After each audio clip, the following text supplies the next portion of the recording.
тот, кто не выступил ни одного раза в военный поход за свою жизнь и не подумал об этом, тот умер лицемером. Мусульманин, следующий по прямому пути, он не может быть идеальным. И это касается джихада на пути Аллаха, который является пиком веры, эверестом, вершины. Они рассказывают там, что джихад, война тагута с тагутом, там непонятно что. Человек обязательно будет проверен на вшивость. И неважно, где находится мусульманин. В Украине, в Америке, в Израиле. Неважно, еще раз подчеркиваю. На России мы уже говорили, что делать. И такие вопросы иногда поступают. И таким людям надо просто замолчать, успокоиться и соответствовать. Я прошу Всевышнего Аллаха, чтобы Он нас сделал теми,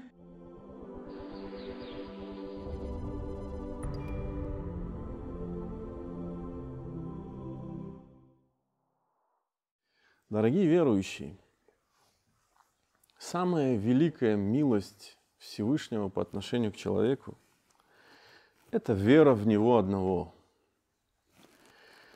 Ля иляха илляллах – это самая великая милость Аллаха по отношению к человеку. Ведь с верой человек обретает самое необходимое в своей жизни. По сути, он обретает настоящую жизнь. Именно с верой он обретает эту настоящую жизнь. Ибо физически жить, есть, пить, делать все остальное, что делают животные, это просто существовать. Как бы ни было комфортно, сколько бы звезд не было, как говорят, это просто существование. Обретя веру, и только веру, правильную веру, человек выходит из темноты к свету. Он понимает, куда ему идти, куда ему двигаться. Он обретает абсолютную уверенность. Уверенность в завтрашнем дне. Как сказал об этом Всевышний Аллах. «Аваман кяна майитан фахьяйнаху». Разве тот, кто был мертвецом, и Всевышний называет человека без веры мертвецом, и мы вернули его к жизни и наделили светом, благодаря которому он ходит среди людей, подобен тому, кто находится во мраках и не может выйти из них. С верой, о верующий, человек обретает абсолютную убежденность в том, что его, что бы ни коснулось, добро, зло, и мы об этом часто говорим и упоминаем, приводя хадис пророка, слова пророка, саллаллаху. Он обретает убежденность, уверенность, что это благо для него. Аджабан ля амриль му'мин, удивительное положение верующего. Поистине все его положение есть благо для него. И не дано это никому, кроме верующего. Если его постигает сара, радость, и он благодарит, то это благо для него. Если по его постигает беда, вред, и он проявляет терпение, и это благо для него. Но далее наступает самое сложное для этого человека. Для человека, который познал эту милость. Которого Всевышний одарил этой милостью. Что наступает? Наступает тернистый, сложный путь испытания этой веры. Испытание для того, чтобы проявилось то, насколько он заслужил эту милость. Как сказал об этом Всевышний Аллах, мы создали человека в тяготах. «Лакад халакна линсана фи кабад». Как пишет Саади в своем комментарии, что существует мнение, что речь идет о тех несчастьях и бедах, которые терпит и сносит человек в мирской жизни. И далее Всевышний говорит: «Ва'адайнаху надждайн». Разве мы не указали ему на две восходящие тропы? И как говорит Всевышний в других аятах: «Ахасиба насу ютраку». Неужели люди полагают, что их оставят всего лишь после того, как они сказали: мы уверовали? Нет, они будут подвержены искушению. Мы уже подвергли искушению тех, кто был до них. Аллах непременно узнает тех, которые говорят правду, и непременно узнает лжецов. По сути, о верующие, все испытания, все беды предназначены для того, чтобы человек познал милость Всевышнего. чтобы он увидел правду, чтобы пелена сошла с его глаз. А сложность, дорогие братья, сложность заключается в том, как он будет поступать, что он будет делать в том или ином случае. Ведь все вы знаете тот хадис, да? Иман, ислам, иман, ихсан. 3 степени. То есть, недостаточно обрести веру. То есть, теория должна превращаться в практику всегда. Вера должна быть подтверждена конкретными действиями, поступками. Причем конкретные. И это касается абсолютно каждого положения. Это, по сути, то, о чем пророк, саллаллаху алейхи сказал сподвижнику, когда тот пришел к нему и сказал: о посланник Аллаха, дай мне такой совет, о котором бы я не спросил другого. Он сказал: скажи, я уверовал в Аллаха, а затем следуй по прямому пути. Иди, действуй, поступай. И так касается каждого действия, каждого положения веры. Начнем элементарно. Начнем с ля иляха илlallah. Мы говорим ля иляха илlallah. Далее что? Далее намаз. Саля – это знак подтверждения, прямой знак подтверждения, что мы задекларировали эту ценность. И мы должны подтвердить эту ценность. Далее, другой возьмем столб ислама. Я принимаю, что закят – это столб ислама, что это фард. Проходит лунный год, и если я обладатель нисаба, то я выплачу этот закят бедным. Если же я не принял, на самом деле, для себя, то есть просто задекларировал, то что будет происходить? То будет происходить с человеком то, что обычно происходит. Человек начнет думать, как же ему увильнуть и не заплатить этот закят. Может что-то купить дополнительно, хотя у него все есть. Может купить еще одну машину, еще одну. Потому что формально, с точки зрения буквы, то есть он не обладатель нисаба, и он не заплатит закят. Понимаете, да? И он увильнет и не заплатит. Те же, которые захотят заплатить закят, что они сделают? Они, наоборот, задумаются. Задумаются над тем, а можно ли заблаговременно заплатить закят? И такие вопросы иногда поступают. А можно ли действительно заблаговременно заплатить закят? Оказывается, можно. И большинство ученых считали, что можно. Кроме имама Малика, рахимахуллах, который сказал, что нет, нельзя.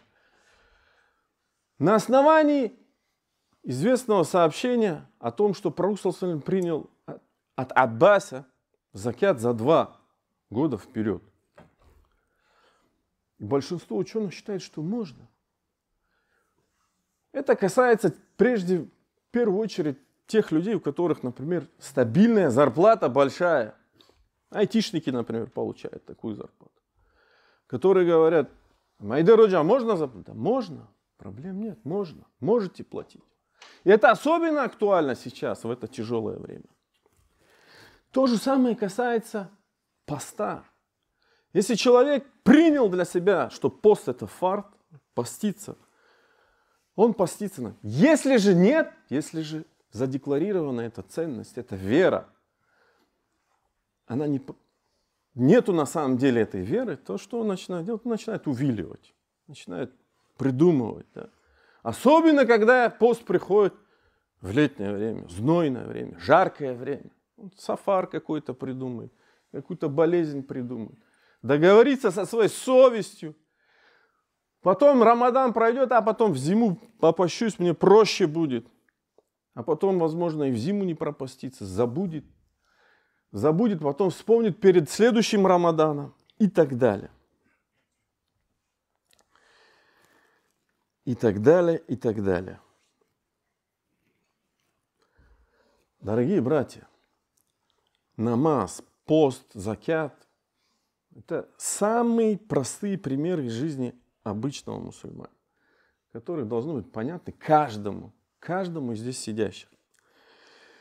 На самом деле это касается всего, абсолютно всего в нашей жизни. Если мы декларируем что-то, какую-то ценность, то обязательно за эту ценность должна быть заплачена цена.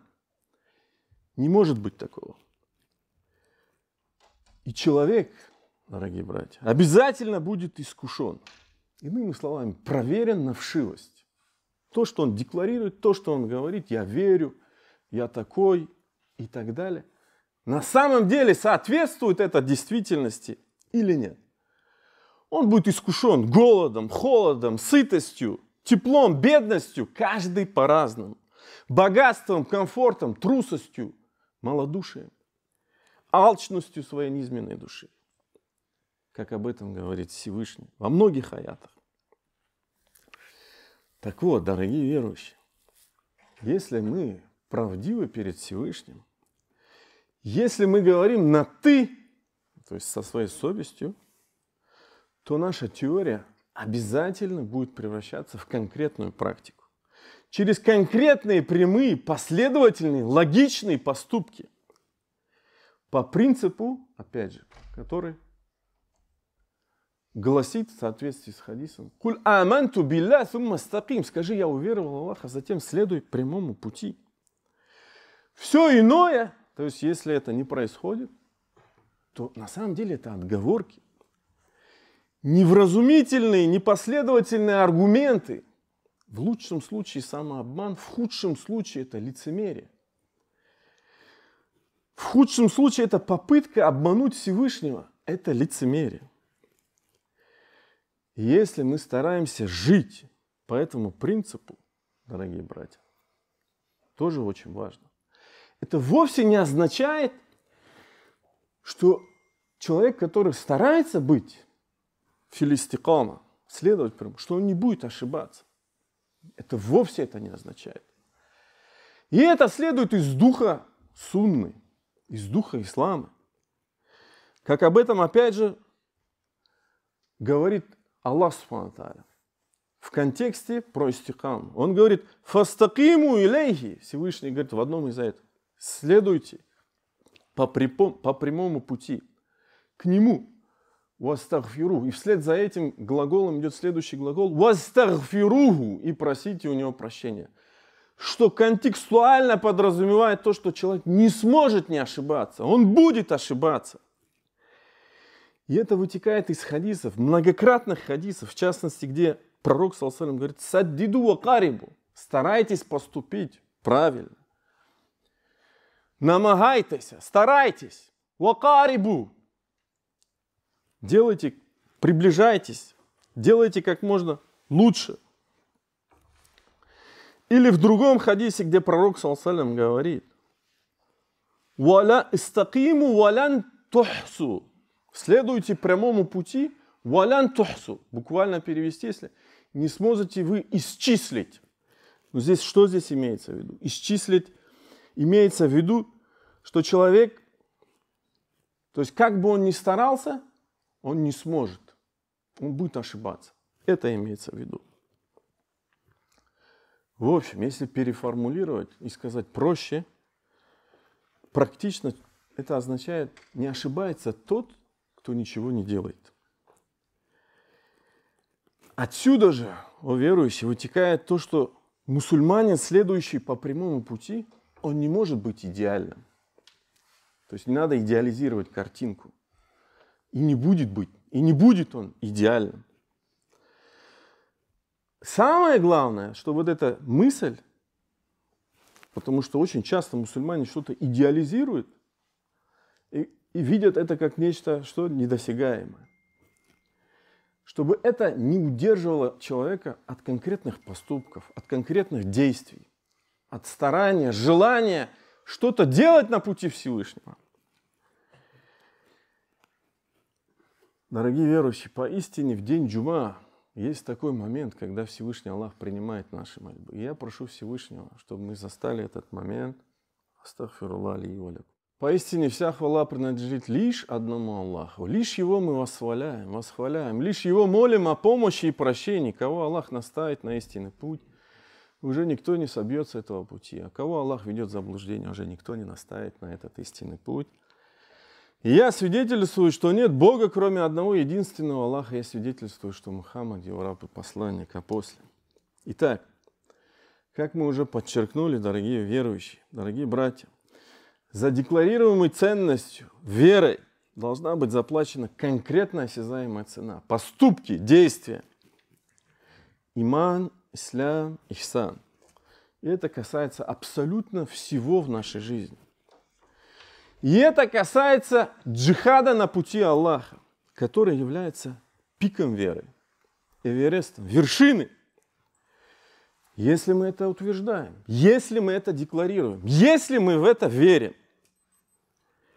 если мы пребываем в поиске всего этого, если мы верим в то, что пророк, мир ему, сказал, что он джихад, в данном случае, даже может быть в обширном смысле, борьба за правду, за истину, он не остановится никогда.